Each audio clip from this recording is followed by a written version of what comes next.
হয় তাহলে এই বস্তির পাশে বসানোর জন্য উনি কাজ করবেন এবং সবাই যেন ভালো মতো থাকতে পারে, ভালো পরিবেশে থাকতে পারে, যেটা বিগত সরকারের সময় যে সাধারণ মানুষ যে সুবিধাগুলো পায়নি এবং যে আগামী নির্বাচনের পরে যেন এই নগর পল্লবীর মানুষ যেন সুযোগ সুবিধা পায় সেগুলো উনি সাধারণ ভোটারদেরকে উনি বার্তা দিয়েছেন।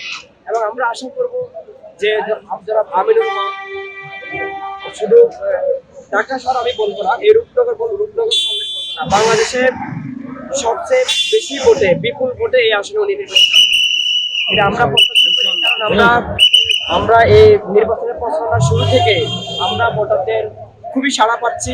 আপনি দেখবেন ভোটাররা সাধারণ মানুষ জানালা দিয়ে কিভাবে ওনারা হাত কেড়ে শুভেচ্ছা জানাচ্ছেন, ওনারা ফুল দিয়ে বরণ করে নিচ্ছেন।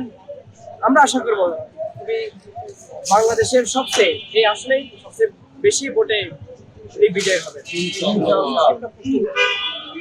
ধন্যবাদ। আপনি জানেন যে বিগত ফ্যাসিস্টের সময় বাংলাদেশের প্রতিটা পাড়া মহল্লায় মাদকের আগ্রা ছিল, কিশোর গ্যাংয়ের যে দৌরাত্ম খুবই ভয়াবহ অবস্থা ছিল। অফেন কিশোর গ্যাংয়ে যারা ছিল তারা অফেন অস্ত্র নিয়ে, দেশীয় অস্ত্র নিয়ে তারা অলিগলিতে মানুষকে ভয়ভীতি দেখাতো এবং সাধারণ কোনো ঘটনা ঘটলেও মানুষকে আক্রমণ করতো, মানুষের উপর হামলা করতো। আমিনুল ভাই উনি সবাইকে বার্তা দিয়েছে যে উনি নির্বাচিত হওয়ার পরে উনি কোনো ধরনের কিশোর গ্যাং, মাদক, সন্ত্রাসী এগুলা এই রূপনগর পল্লবী আসনে থাকবে না। ওনার যে নির্বাচনী আসন এখানে থাকবে না। এখানে মাদক মুক্ত এলাকা থাকবে, সন্ত্রাস মুক্ত এলাকা থাকবে, এখানে কোনো কিশোর গ্যাংয়ের দৌরাত্ম থাকবে না।